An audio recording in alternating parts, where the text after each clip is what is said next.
A very good morning to all my dear students of Standard 9.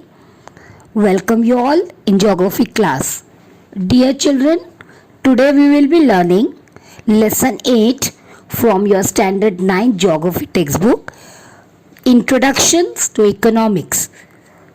Before we begin with the chapter, let us get acquainted to the two terms. First one, income. Let's see. Income is a money that an individual or business receives, usually in exchange for providing a goods or service or through investing capitals. Second term is expenditure.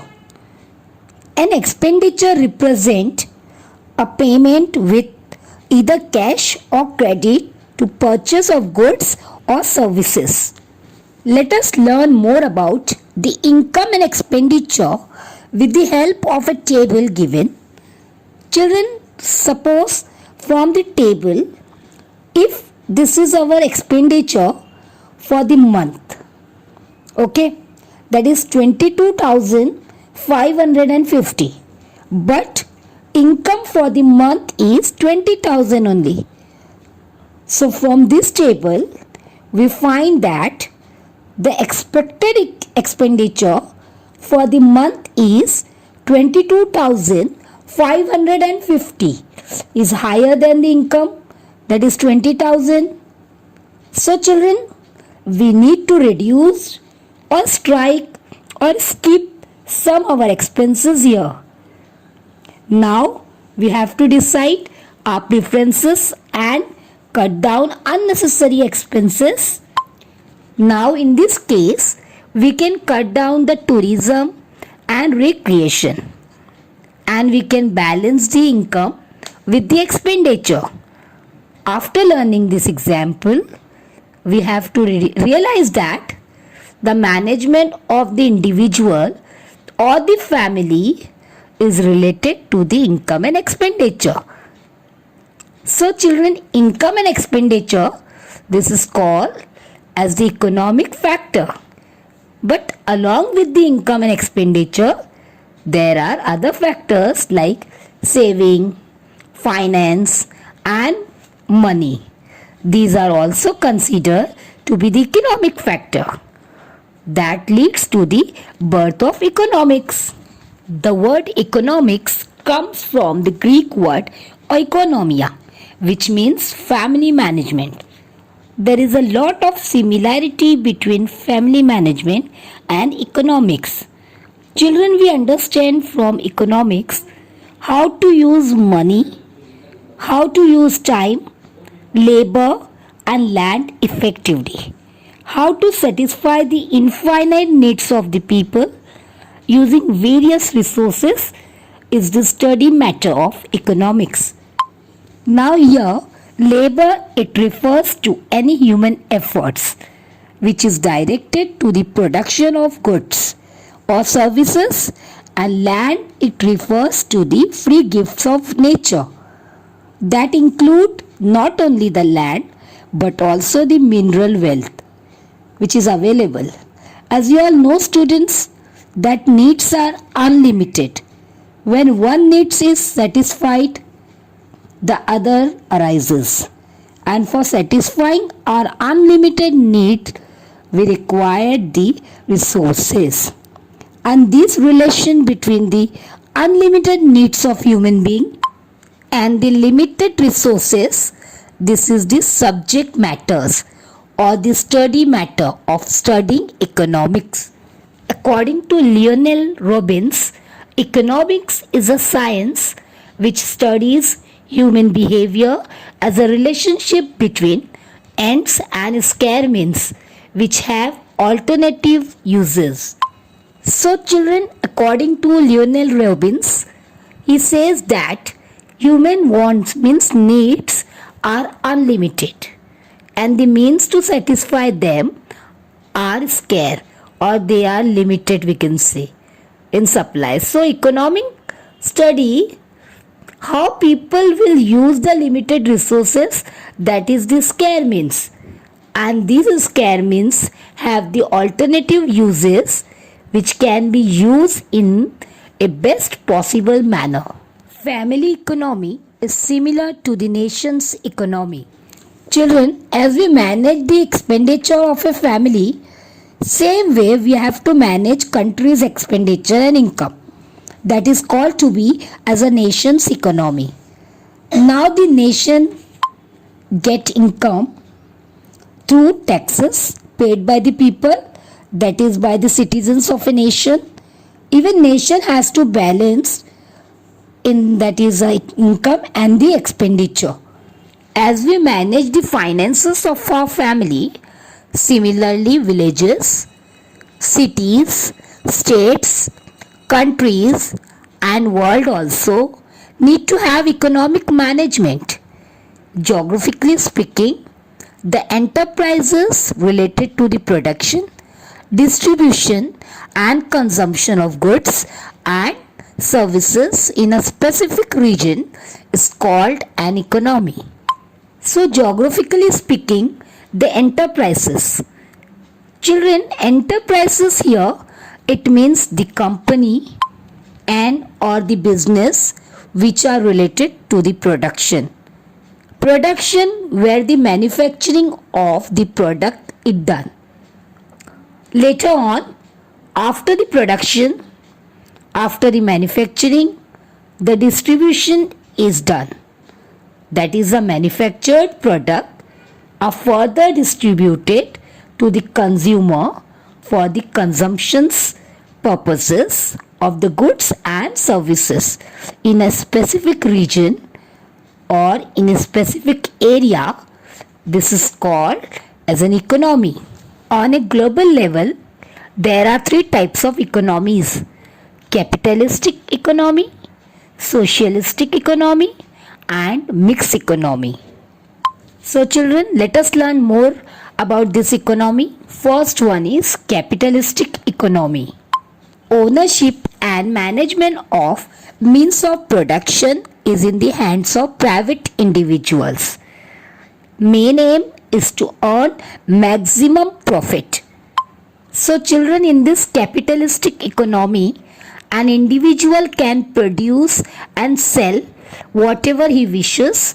He decided his own prices and the values. Many individuals can have various types of products and sell them in the market. The main aim of this capitalistic economy is to earn the maximum profit, and the nation who follows this capitalistic economy are Germany, Japan and USA. The next is socialistic economy. Children, in this economy, the means of production belongs to the society as a whole, that is the government's control, and main aim to achieve social welfare. So in socialistic economy, all the business and all the economy is under the government control. The government decide the production, distribution and also decide the price and values of the product. Main aim of the socialistic economy is to achieve the social welfare, and the nation who have adopted the socialistic economy are China and Russia. The last one is mixed economy. Coexistence of private and public sector, a balance between profit and social welfare is made. So the characteristics of mixed economy is that we have both the sector which are working together here, private as well as the public sector. This is called as mixed economy. So for example, in India we have the public sector like MTNL, BSNL. These are the company which works in our public sector, where have the private sector we have Jio, Vodafone. So children, in India we have both the economy, private and public sector. That is the mixed economy. Along with India, the other nation like Sweden, UK have also adopted these types of economy. Children, Let's see the factor which have affect the economy of a nation. The first one, political sovereignty, occupations, population, geographical area and natural resources. Adam Smith is known as the father of economics. In his book Wealth of Nations, published in the year 1776, he has defined economics as the science of wealth. So, children, according to Adam Smith, he states that scientifically we try to manage and plan our wealth, that is our money, which is said to be the economics. Let us learn the globalization of the economy. The recent economic policies are taking the economy towards globalization. Globalization means building a world economy. World economy is a borderless economy in which natural resources, profit, services, capital, labor, and technology flow freely across borders of countries. Children, globalization means aligning the country's economy with the world economy. There is free trade and all restrictions on investments are set aside. So the globalization's economy refers to the increasing of interdependence of the world's economy. Now, for example, there are many products and brands like Disney, Mercedes-Benz, Apple, which are available throughout the world.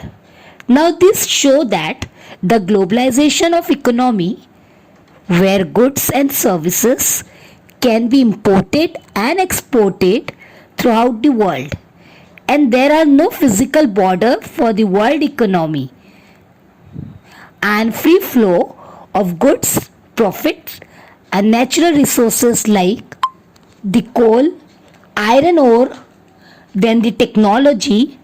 These are flowing freely across the border of the country. Not only that, but also people migrate the one nation to other nation for getting employment. Even we have many foreign investors in our nation, and even sometimes we as an investor to other nation. Now globalization, it means aligning. Children, what is meant by aligning? Aligning means linking with country's economy with the world's economy. Now previously there were a lot of restrictions about the foreign investment. Now there is a free trade. So many restrictions are set aside, and now many foreign nations can come and they can invest into our nation because restrictions are reduced, and now nations can allow to foreign nations or investments, and also we can have an opportunity for economic development. Let's see the functions of economy. Children, every country has a different economy. Previously, we had learnt about the three types of economy: capitalistic economy, socialistic economy, and mixed economy. So remember, every country has a different economy. Nevertheless, the main function of economy are similar. Some of the main function of economy are as follows. So let's learn about the function of economy. First one, deciding the products and quantity of its production. Children, it means producing those goods which are in great demand, and at the same time to decide how much quantity to produce. Suppose if the goods are to be sold at local level, then the population is to be less. So the quantity of the production will also be less. But if manufacture will be done at the national level or at the global level, then definitely the large manufacturing or production will be done. Okay? The second function of the economy is that minimize the production cost as much as possible. So children, if the price of the product is very high, due to which the people will not purchase the product, but at the same time the people are not purchasing the product, the manufacturer cannot reduce the cost of the product, then he would face a lot of problems, that is in the form of loss. At that time he can minimize the production cost of the product as much as possible, so that the manufacturer can sell the product quite a nominal price and people can also purchase the products, and there will be a great demand on for its product, and same time the manufacturer also gain a profit. Third one, that is a distribution of national income according to social and economic justice. That is, the national income and resources should be distributed equally to maintain the social and economic justice. That is, a development opportunity should be given to everyone equally. Okay. The fourth one is making appropriate provisions for the economic needs of the future. The resources which are available should be used prudently by every one of us, and also try to make use of an alternative resources. Children, keeping in mind the need of our own future and also about the future generation. Okay. The next function is deciding for whom the goods will be produced. Children, it all depends who will purchase our products. Now the decision regarding the goods should be done keeping in mind that which population will be using our product, whether it is a common person or whether it is a rich person. Thus, an economy strives to create a balance between limited resources and unlimited needs. So children, here the lesson ends with the functions of an economy. I hope you understood this chapter very well.